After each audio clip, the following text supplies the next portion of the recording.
Hey there! Did you know Kroger always gives you savings and rewards on top of our lower than low prices? And when you download the Kroger app, you'll enjoy over $500 in savings every week with digital coupons. And don't forget fuel points to help you save up to $1 per gallon at the pump.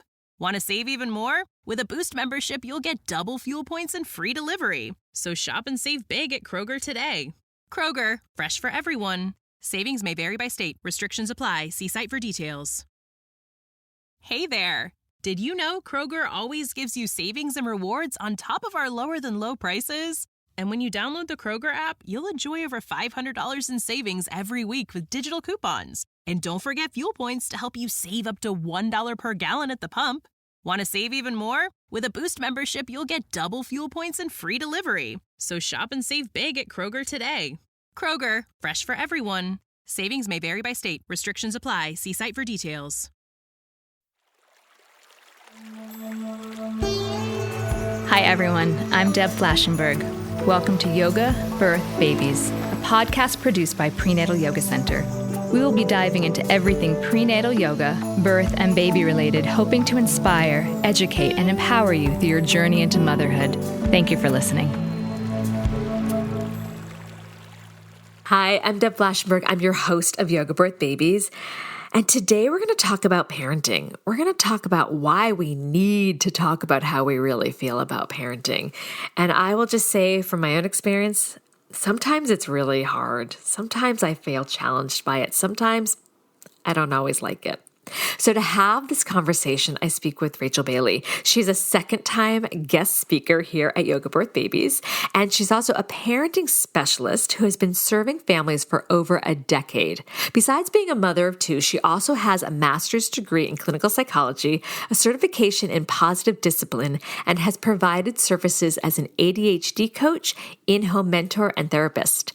Currently, Rachel teaches parents practical, long-term tools for raising responsible, resilient, and confident children while reducing the stress and guilt in parents' lives.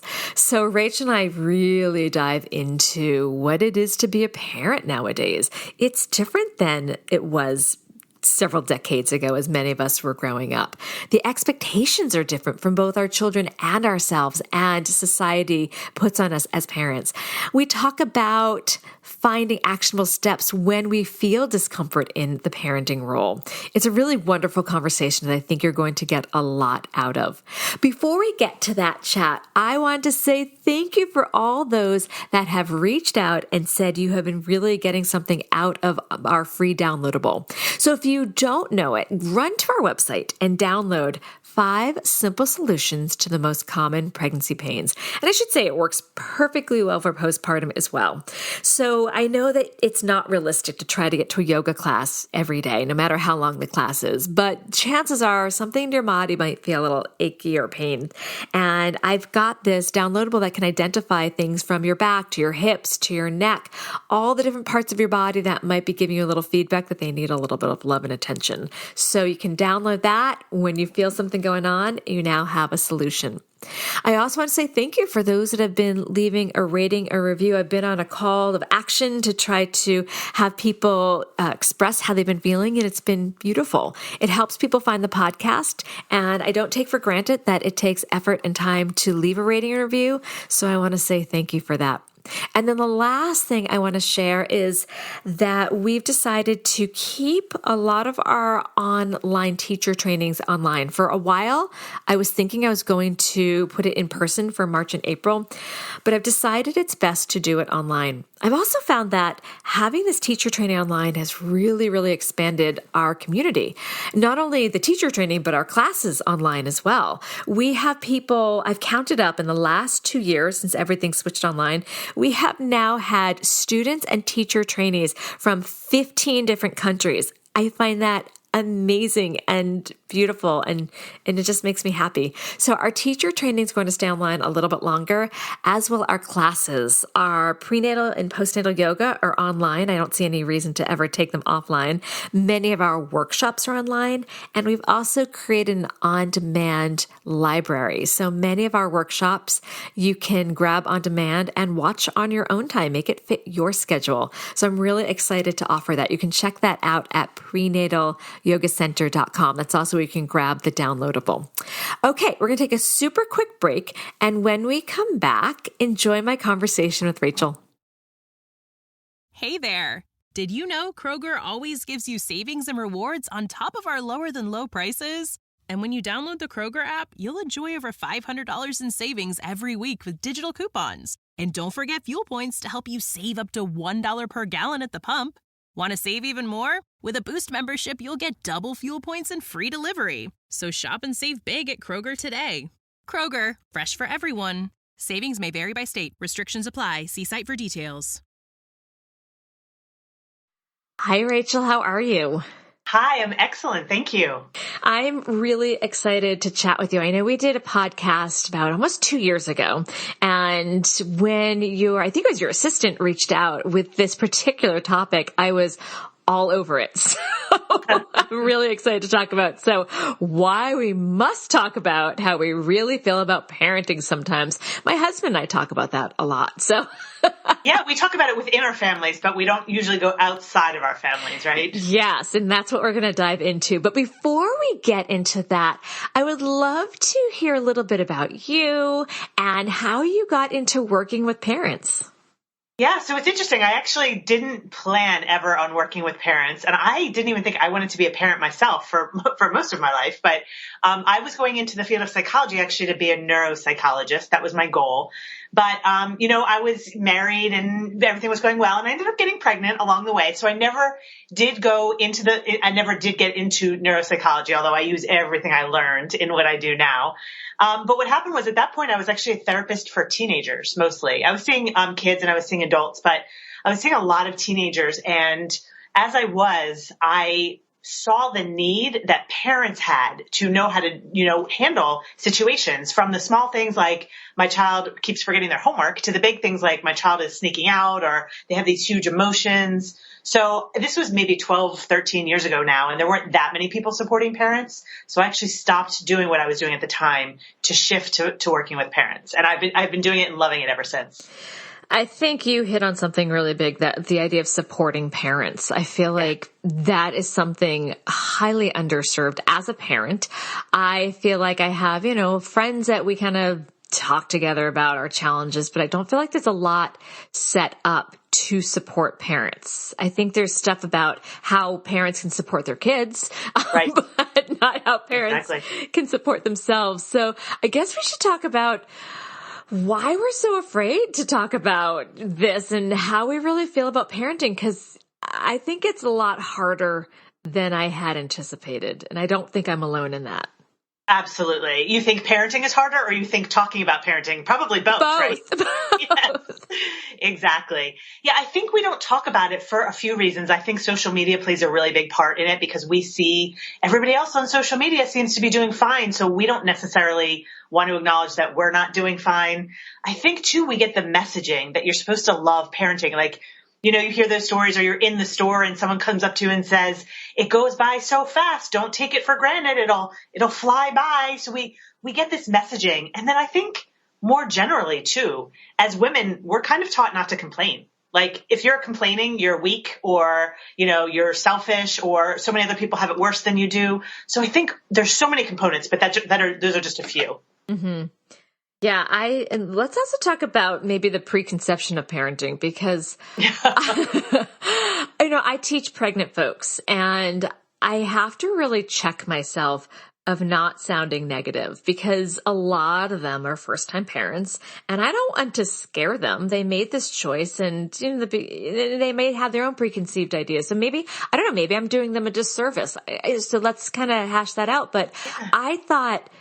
I don't think I thought it was going to be this hard. I thought, and I love my kids, but it's really challenging. I had a friend one time, he and I were talking, and he was saying that he and his wife were deciding if they should have kids. They really liked their lifestyle, and they were kind of torn. And I'm like, if you're not sure and you really like this is what I said, and I could be totally off, but I said, if you're not sure and you really love your lifestyle, don't do it. So maybe I said the wrong thing, but I don't think I realized the mental and physical and emotional strain that I'm finding, and it could just be the snapshot of where I am in my life and with my kids, but it feels like it's harder than a lot of people that I talk to think about. Can you talk a little bit about why you think maybe parenting is harder than many of us thought going into it?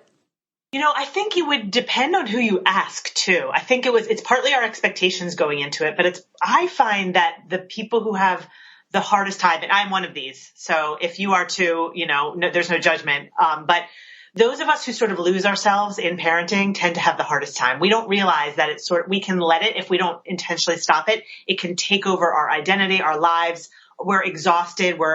So we think parenting is about the child, but it ends up being a lot about us and how tired and, how much we forget that we are people too. And I think those are the parents I find that have the hardest time with it. But I'd love to hear your thoughts on that.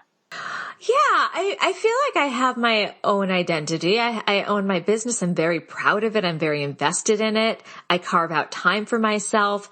But then at the same time, I see the demands that my kids need and I want to show up for them. And I find it hard really balancing everything. Or maybe it's like what you said, expectations.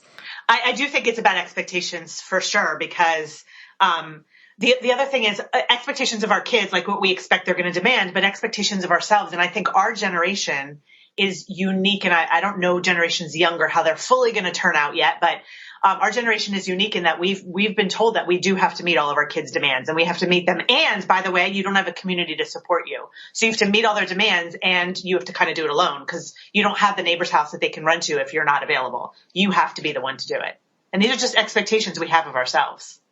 Yeah, I was actually thinking about that. And as I was preparing for this, and I often reflect back of my own childhood because that's my point of reference. Right. And I'm going to out my age a little bit. 70s and 80s, my friends. I wake up in the morning and I get my own little personal time. I do some exercise and then my husband and I together get the kids out the door and I'm making their lunches.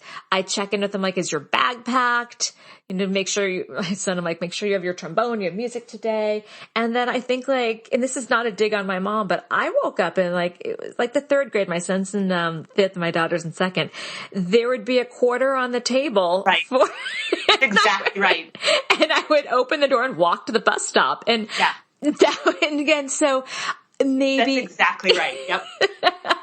My mom actually was just visiting me too. We had the same exact conversation because I had said, I haven't been able to spend as much time with my daughter because one of my two daughters, I said, because my work is so busy. And she said, Rachel, when you were a kid, and my mom I have the most amazing mom ever, but she said, when you were a kid, I didn't hang out with you.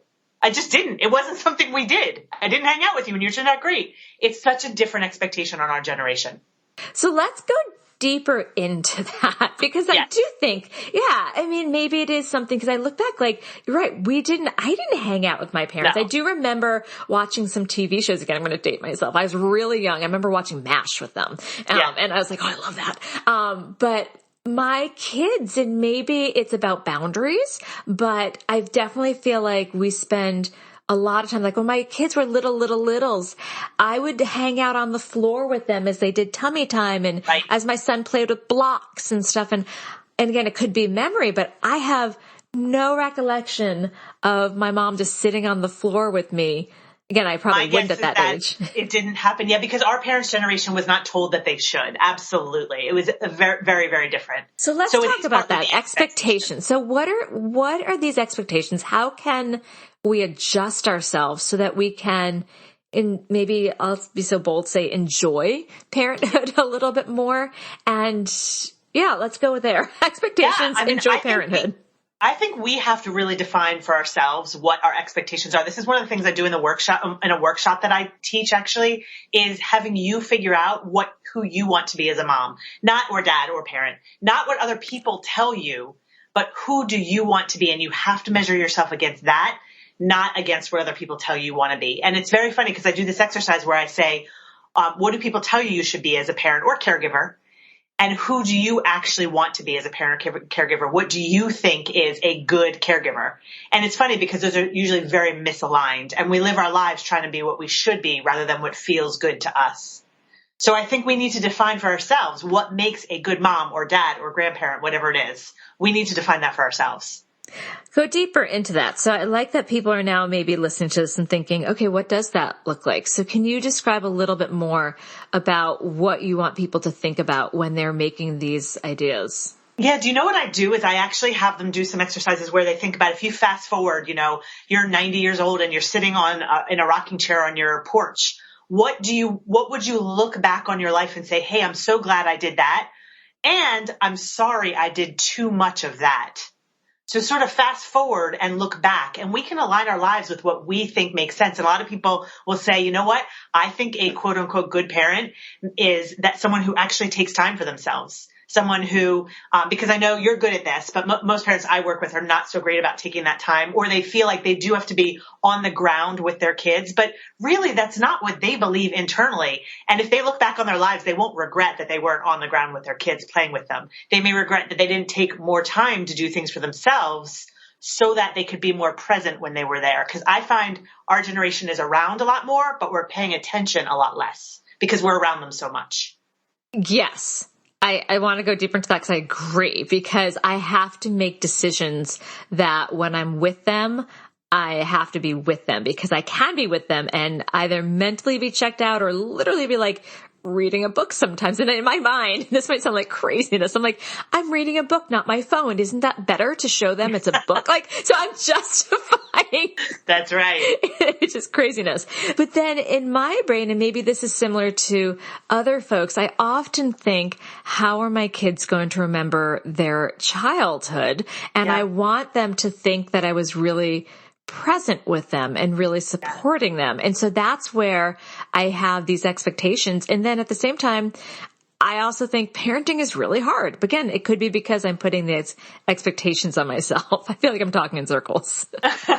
Well, I do think that's the thing, is that we feel like we want to be present, but if we're with them all the time, you can't actually be present with them all the time. And it's funny that you said reading a book, because I keep bringing my mom into this, but my mom read books all the time when I was young. And you know what I grew up thinking? She wasn't paying attention to me all the time. I'll tell you that. You know what I was thinking? What? Oh, wow, books must be cool. And I became a reader. I wasn't thinking my mom neglected me because she was reading books and not paying attention to me. That's not what I was thinking. And most kids won't. But we feel so guilty doing that. I do. Because sometimes my daughter will say, like, look at me. And I'm like, oh my God, okay. She's like, stop reading. Look at me. I'm like, all right. One of the things I think helps too is if we actually say to our kids, this is my time to read right now. You can go find something for you to do. If you need help, I'll help you. But this is my time to read. And that's what I'm going to do. And it's like we're afraid to do that. Yeah. So I guess that goes back to boundaries, setting boundaries. So let's talk about how we think kids will benefit from parents being honest about their feelings of parenting. Yeah. So here's the thing, is that if we are not honest, if we are just pretending to be someone, this parent that's so great all the time and we're happy and everything's fine, that actually builds up in us. It builds up into what I call yuck. Yuck is a term that anyone who's ever heard me speak, or going forward, you'll hear me say this. Yuck is a term I use to describe discomfort, any type of discomfort. So yuck could be we're hungry, we're tired, we're feeling resentful because we're with our kids all the time and we just want to read. Any type of discomfort, I call it yuck. And what happens is when yuck builds up because we're not being honest about parenting, because we're really exhausted and we're not talking about it, yuck becomes a lens through which we see things. So if we are always trying to give to our kids and be there for our kids and do all the things and not just asking them to take care of it themselves, our yuck builds up and then we start to see our kids differently. We start to get really annoyed at the little things they do because our yuck has built up. It literally becomes this filter. And so we become shorter with them, less patient. And when we are around them, we're not very pleasant to be around. Whereas if we can actually talk about what parenting is really like, especially with people who get it, we release some of this yuck because connection actually helps to reduce yuck. And then when we are with our kids, we're a lot less nasty is the reality of it. I really like that. So how do we release the yuck? How do we connect with others about what we might be feeling about parenting? So I think, first of all, finding someone who you think maybe in a similar space can be helpful, because there are people who are going to judge you. There are people who are not comfortable enough to talk about what's going on with their own feelings, that if you start to say parenting's hard, they'll be like, oh, no, it's not. What are you talking about? Why do you think it's hard? So you want to find people that you feel can sort of get what you're going through. And then, once you feel that they are, this is Brene Brown. I love Brene Brown. Yeah. She says basically that people have to be worthy of your story. Before you tell your story, they have to sort of earned it a little bit. And you can sort of see if they are someone who supports you, then you can start to say, hey, do you find it hard that, and be specific. And chances are someone's going to say, yeah, that is really hard. And this isn't just a whining session. I actually have a parenting academy, and I do yuck dumps in my parenting academy. So we have 15, 20, 30, however many people on dumping their yuck. And we're not just whining for the sake of whining. We're whining so we know we're not alone. And very interestingly, we can release it when we feel less alone with it. What are you hearing are the biggest things first of all, I love that, the yuck dump. So yeah. I think it's necessary for everybody to do a yuck dump. So what are the biggest themes that you're hearing? And also, I guess, what are the ages of because most, my podcast is going likely to be listened to by people that are pregnant or just had babies or in the toddler world. So even more important. Yeah. I know. So what are some of the themes so that people can hear and not feel alone if they're feeling this? So what would be the themes that you would likely hear with people in that age group with kids? So clearly physical exhaustion. I think, just knowing, hey, I'm up at 3 a.m. Oh my gosh, I'm up at 3 a.m. too. And it's really quiet and I feel lonely. Or some parents will say, well, I feel peaceful at that time, but just sort of acknowledging what you're going through. So the exhaustion of it. Also the demands of children that young can be really, really high. You don't get any free time. You don't have the ability to go to the bathroom alone, take a shower. It's constantly putting other people's needs above your own. So I think at that age, that's what the biggest thing is. And then, just almost not even being able to enjoy the good parts because you're navigating so many of the exhausting parts of it. That's probably what I would say I hear parents at that age. That makes a lot of sense. We have a couple of family friends that our kids are all the same age, and then one of them had a baby not that long ago. It was a little surprise. And we were all sitting, this happened during the summer, we're all kind of sitting around and everyone's outside. And some of us, when our kids are older, we could just sit and enjoy because we're at the age that our kids don't need us to be there. But right. Our friends that have the 2-year-olds, yes. They had to, and I remember this, the child is old enough that, can wander around, but also fall and climb things and try to keep up with the bigger kids. And those of us that didn't have the 2-year-old were I remember that shadowing and leaning yes. over and almost holding the hand. It's exhausting and it's hard to then connect with other people because you're shadowing this child around. Yes, that's so true. And then you have to connect about it later. So it's interesting about human beings is that we can go through difficult times as long as we process it. That's basically one of the main ideas of therapy. So we can handle challenges. We're actually quite a resilient species, but we have to be able to process it and connect with others and really understand what we're going through. And then we can move on. It's when we hold it all in that, like I said, it becomes a lens through which we see everything else, and everything else is horrible and awful and all of that. So what are ways, so I'm guessing support groups, what are some ways that people can find their tribe to connect without it just turning into, I don't want to use the word whining, I don't know. I don't know what word to use. I guess the yuck dump. So and that's one of the things I'm really careful about whenever I teach a yuck dump, and I actually have a podcast episode on yuck dumps. And one of the things I emphasize is that you want to let it out and then you want to take action. So whining is basically life is horrible. That's it. I'm stuck. The purpose of a yuck dump is to release all of the yuck so that you can actually find solutions and take action. So go ahead. I was going to say, so let's do that with some of the themes that you've mentioned. So so people that have newborns or young child or toddlers and they're exhausted, they're not getting a lot of personal time, they're getting probably physically overtouched. I just remember my daughter still climbs on me and she's 7. So So we've identified some of the themes. Mm-hmm. What are some things that people can now do, some actionable steps to move past just the yuck? And that's the key. So let's say you have a child, and what I have people do in the yuck dump is identify one thing, and I say you're going to take action on this one thing. So let's say you're overtouched.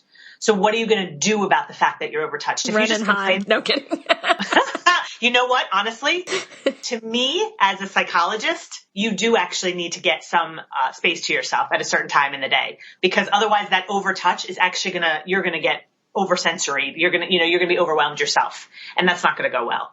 So it really is, you have to carve out a time to have space to yourself. And I would even say make a space in your house where you can go and recharge. Yep.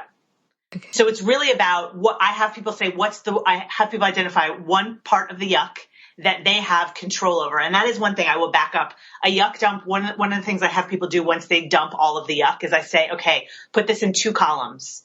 One column is all the items you have control over. So I can find space for myself. I can, something that you could actually do something about. The other is things you can't do anything about. You might not be able to get any more sleep right now.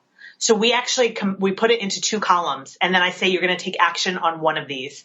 And in the column of things that you can't do anything about, I actually teach people how to make a mindset shift. You can't do anything about this, and then help them kind of get through it, even though you can't make a change to that. Right. Let's go into that mindset shift. Yeah. So what are some ways to reframe our mindset if we're just not liking the role of parenting at the moment? Like I've had that where my kids are whining or fighting or strident in their tone, and it just makes me want to crawl up the wall. Yes. So I'm going to go through a couple of things that you can do, because mindset is always, when I say mindset's really important, but there are things you can do before that, because I know a lot of people struggle with mindset. So if you're really not liking parenting, the first thing you do is make sure your biological needs are met. If our biological needs are met, we will never enjoy parenting. So if we're too tired, if we are, just eating sugar all day long, drinking caffeine all day, we're never going to be happy with parenting, because our bodies are wired to notice our biological yuck first. Mm-hmm. It's a survival mechanism. Then once we take care of our biological needs, if we can, again, that's in our control. The next thing we might go into is our emotional needs. Am I getting enough connection with other human beings? Am I treating myself like a doormat and trying to do everything for everybody? So those are more emotional needs. And then when we get to the point, which is what you were asking about, a mindset shift, I teach this concept of useful versus non-useful stories. So basically, when there's something we can't do anything about, like I'm not getting enough sleep, we have to consider how we're thinking about it. If you say, I'm not getting enough sleep, this is horrible, there are no solutions, all that's going to do is add to your pile of yuck. That's a story you're telling yourself, and it's not necessarily inaccurate, but it's not useful because it actually triggers your fight or flight response. And all you're doing is you're pouring more yuck onto your pile of yuck. So what I ask people to do is change it to a more useful story. It may be something like, I'm not getting enough sleep right now, and I'm going to look into solutions for how I might be able to get some. Or I'm not getting enough sleep right now, and I know the time is going to end. It's something that shuts off the threat or the fight or flight response, because that may be the only thing that's in your control at that moment. Excuse me. And learning how to change your stories can actually shift how you feel. And honestly, what I find, having done this for so long, is that also leads to more action. And action is the solution to reduce yuck. Oh, so there's a lot in there, I know. Yeah, I was really just kind of chewing on that. Okay, I want to go a little deeper to that, but we're going to take a quick break. And when we come back, I also want to talk about how one can acknowledge their discomfort in parenting without feeling judged by it. Because I feel like we can get a little judgy as parents. All right, we'll be right back. Hey there. Did you know Kroger always gives you savings and rewards on top of our lower than low prices? And when you download the Kroger app, you'll enjoy over $500 in savings every week with digital coupons. And don't forget fuel points to help you save up to $1 per gallon at the pump. Want to save even more? With a Boost membership, you'll get double fuel points and free delivery. So shop and save big at Kroger today. Kroger, fresh for everyone. Savings may vary by state. Restrictions apply. See site for details. Hey there. Did you know Kroger always gives you savings and rewards on top of our lower than low prices? And when you download the Kroger app, you'll enjoy over $500 in savings every week with digital coupons. And don't forget fuel points to help you save up to $1 per gallon at the pump. Want to save even more? With a Boost membership, you'll get double fuel points and free delivery. So shop and save big at Kroger today. Kroger, fresh for everyone. Savings may vary by state. Restrictions apply. See site for details. Okay, we are back. So I love that you gave that huge yuck dump and actionable courses. So we can go into that, but I also want to talk about feeling judged by acknowledging our yuck and acknowledging the discomfort. What do we do when we do feel judged by this, and how can we express that without feeling that sense of judged? So you mean when we're feeling judged by others? Yes. Is that what you mean? And kind of ourselves too. Yeah, absolutely. So first of all, we are going to be judged by others when we're imagining I like your honesty. Yes, you are. It's actually true. Yeah, there are people who are judging us. And I think the real solution to judgment is becoming really grounded in what matters to you. The more aligned you are with your values, the easier it is to say, you know what, people are judging me, and that's okay because their judgment lasts about 3 minutes, but I'm living the life that feels good to me. And this is a lifelong thing. So we really need to be, I find that it's harder, and even for me, this is true, it's harder to let go of judgment if I'm not firm in my own beliefs. But once I believe something, like I'm not a big believer in punishment. I actually don't use punishment in my house. We use different forms of discipline. And there are a lot of people who judge me for that. You don't punish? What do you mean? You're raising entitled children. But I'm so firm in it that it doesn't even, I'm like, yeah, it's like you telling me that the sky is orange. I know it's not. So it doesn't bother me. All right. So can I just take 1 second, and can we take a little side detour? Can you talk more about that? About which part? The punishment, what you do instead of punishment. I know this is totally a different topic, okay. But I'm just like, I'm like, my ears are perked, and I can imagine if someone else is listening, like, well, what do you do? So let me just throw that out there. I just did a podcast episode on it, like that I just wrapped up about 2 hours ago. So here's the idea. And again, this does relate to your question because truly I believe in this so firmly. And I have 2 kids who are extremely well behaved and we don't punish. So here's what we do. We have really firm boundaries still. We have expectations, but the root of discipline is actually to teach. So who knows where it became about punishment? But what we do is when we have an expectation for our kids and they don't meet it, we say, what skills are they missing that would allow them to do what we ask? So for example, if my kids are fighting, if one of my kids is really rude to the other one, instead of saying, okay, you were rude, you need to go to timeout, I'll say, well, what does she need in order to not be rude? Well, she needs really good emotional regulation skills because most people, when they're frustrated with their sister, are going to say, I hate you, you're so awful. So what we do as a family, instead of focusing on punishment, is we focus on teaching. And we spend a lot of time teaching our kids the skills to be mature. We talk a lot about problem solving and conflict resolution and the skills that lead to better behavior, which kids do not have. So teaching is the answer. That's what we do instead of punishing. Oh my gosh. I really like that. So can I throw one more question on that? Of course. So it is time to come to the dinner table. I had actually a conversation with one of my friends yesterday. We're talking about the iPad. She has a 3 and a 6-year-old, and it always became 1 more minute, 1 more minute, 1 more minute. I'm like, oh my God, my kids do that too. And then we say, okay, if you don't turn your iPad off now, it's going to be time that you lose later.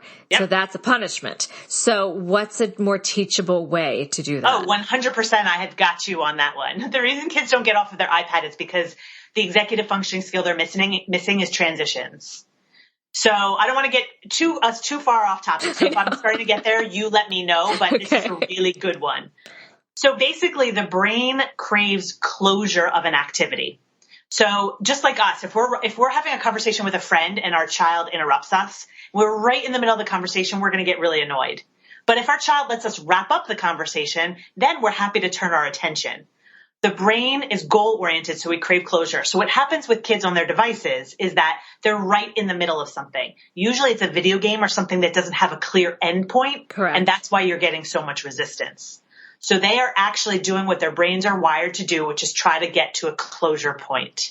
That's why they're resisting and saying 1 more minute, 1 more minute. Now, there are things we can do to teach them to do it differently, but that's the executive functioning skill that they're missing. Okay, see, I actually feel like this is great because this does feed into our topic of why we have to talk about parenting. Because parenting for me at those moments are very frustrating. Yes. So we're still on topic. We are, because if you didn't bring that up, you wouldn't know what to do. So that's why we have to talk about it, because the solutions come from talking about it. Yeah. And that's what I feel like that's one of my big takeaways is we can do our yuck dump. We can talk about it, but then the next step is actionable or actionable actions, like that we need to do something about it so that we don't just kind of wallow in our, oh my God, why did I do this? And one of my friends literally told me, she's like, I made a big mistake. And then she was happy later, but like she called me when her child was like colicky at 6 weeks. And she's like, I made a big mistake. And I'm like, I promise you it will pass. But what do you do? Like, how do we reframe ourselves when we just don't see, when we're so in that hole? Like a colicky baby at 6 weeks means the parent has been awake forever and has nothing left. Yeah. I think two things. First, we have to have compassion for ourselves. And I think it's okay to think I made a big mistake. Again, I'm a big fan of a pity party as long as you get yourself out of it. I think if you think I made a big mistake, oh my gosh, now I feel guilty for saying I made a big mistake. Oh my God, I'm the worst parent. My child is six weeks. How am I going to mess up when they're 6 months and 6 years? Like we go into these downward spirals because we feel guilty about our feelings. We have to actually let ourselves have our feelings and get them out of our head. So what I would actually say to that parent who's with a colicky 6-week-old is say it out loud. Say it, get it out of your head. And then when you're examining it outside of you, when you've externalized it, that's when you can look at it and say, okay, it's no longer inside of me. What's one action I can take? Because to your point, I say thoughts fuel yuck. Action reduces yuck. So first we have to externalize yuck. And then we have to take action. But you have to really let it out in order to externalize it and not beat yourself up for it. Beating yourself up for your own feelings will only lead to more yuck. Yeah, and that goes back to we're judging ourselves. Oh, I shouldn't feel this way. I wanted this baby. We worked so hard to have whatever the story is. Correct. Yeah, I think that self-judgment can be really a downward spiral. Yeah, we're so hard on ourselves. And the other thing that I say, a really quick thing to do with self-judgment is to just try when we judge ourselves to switch from judgment to curiosity. So if you say, why did I yell at my child? They're just a child. That's dripping with judgment. Just asking the question, this is going to lead to action. Asking the question, why did I yell at my child? Oh, I yelled at my child because I haven't slept in 5 days. I might need to get a little sleep because I'm going to keep doing it. My goal is to lead people to action, and judgment never leads us to action, but curiosity does. Can you give another example of how someone can, with that curiosity? Let me give you an example of where. Yeah. Okay, so let me think. I guess for me, it's the whining. I have a really hard time with whining. And it just makes me want to snap at them. Totally. And I think that can be, my kids are a little older than maybe our typical listener, but still it's even maybe even harder with a toddler or someone like a child that is not quite verbal. Yeah. So absolutely. What do you do when you? So are you saying when you're judging yourself for not having a tolerance for whining? Yeah. Like how do we turn that into curiosity as opposed to like, oh my God, just stop talking, or I can't understand you, but I want to, and I'm just really frustrated. So, I can't tell if you're judging yourself for getting frustrated with them. Like, is your judgment on them or is your judgment on you? Just I think it's both. I think it would be, I'm frustrated with them and I'm frustrated with them. And then I'm judging myself for being frustrated with them. Okay.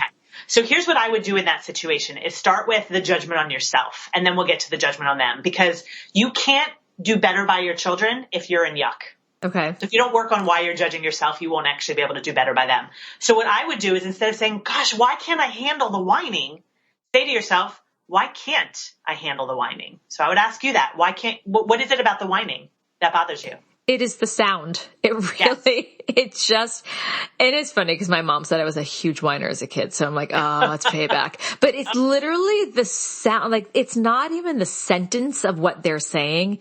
It's the sound that I find just grating. Grating, like nails on a chalkboard. Yeah. Yeah, I can relate. In case you couldn't tell, I can relate. So that tells you what you need is a couple of things. Number one, expect it to happen sometimes. Because if that sound grates on you and you are hoping it never happens and it does, your brain is going to see that as a threat. You're going to go into yuck. So number one, expect it to happen.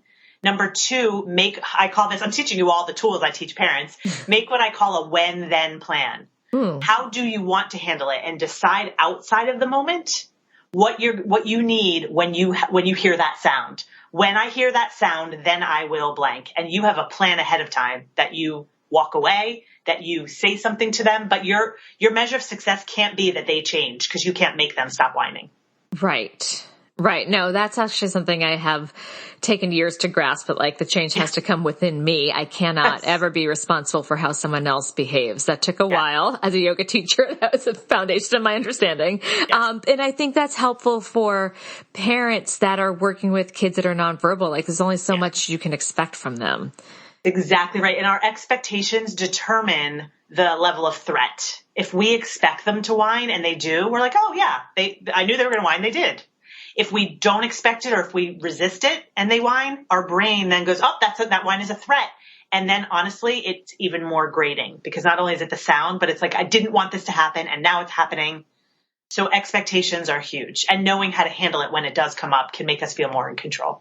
So for the parent, I'm going to keep trying to take this back to what I believe my listeners are maybe going through.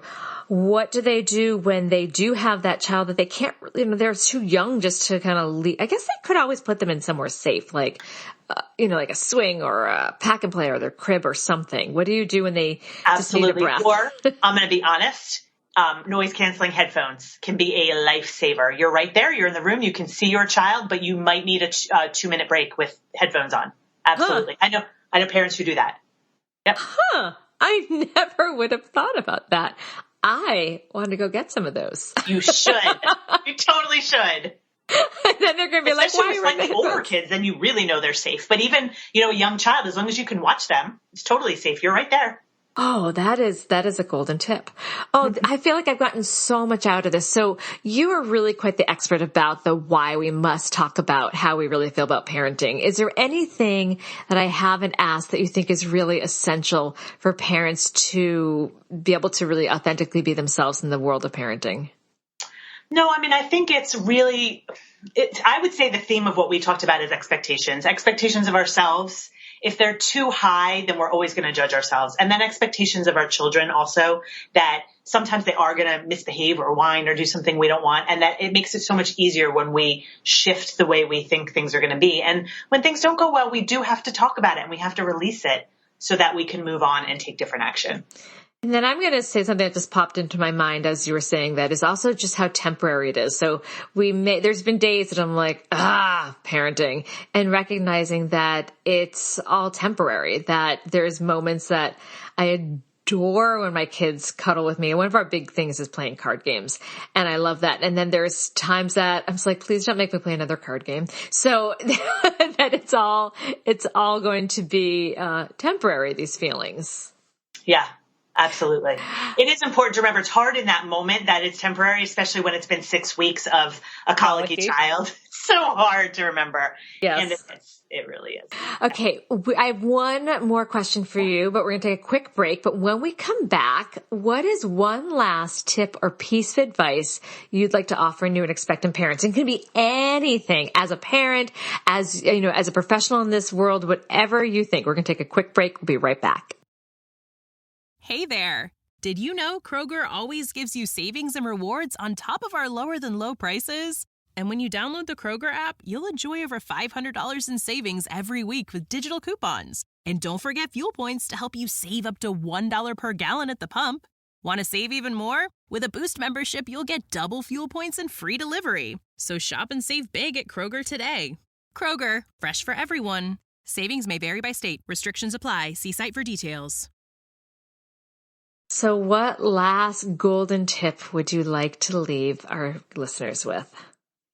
I would say that we have to let our kids, we can't try to make our kids into something we want them to be. We have to let them be who they are and have guidelines, but just the more we try to change and you know this as a yoga teacher, the more we try to change and resist our circumstances, the more we suffer. So just understanding that our children are who they are and we can't make them into who we want them to be. And sometimes that does create a little yuck in us. But when we recognize that and we do release this yuck and try to take action based on who our children are, I think that's really important in helping us and helping our children to develop with healthy self-esteem. Oh, that is fantastic. That could be a whole episode on its own, because I think you're right that so many times, especially I can imagine those that are pregnant kind of have a story already in their mind. I feel like I did, and I know my mom did, about like who we're going to be and who they're going to raise us to be, and then fighting what's really showing up. Oh, yep. Yes. Oh, that's Absolutely. Beautiful. Where can people find your work? So I am at rachel-bailey.com is my website. I also have my podcast, which is Your Parenting Long Game. And I know I have a lot of people with kids with younger children, even though I would say the tips I give start being relevant at about age 2. But I have a lot of parents who have the younger ones who are sort of being proactive, which is what I love. So it's going to be relevant for any age. And then I have a Facebook group along with that as well. And it is Your Parenting Long Game podcast community. I also have a video series. If you do have parents of kids with older, or parents of children who are a little bit older, I have a free video series too. I specialize in working with parents of children with big emotions, and I have a lot of tips in there. So that's another thing I'm going to give your audience for free today. Amazing. I'm going to watch that because I do have kids with big emotions and I could definitely always use extra support. So this is wonderful. I've so much enjoyed our conversation. Thank you so much. Oh, thanks for having me. I appreciate it. This has been an episode of Yoga Birth Babies, produced by Prenatal Yoga Center. You can catch us on Facebook, Twitter, Instagram, and Periscope. I'm Deb Flaschenberg. Thanks for listening.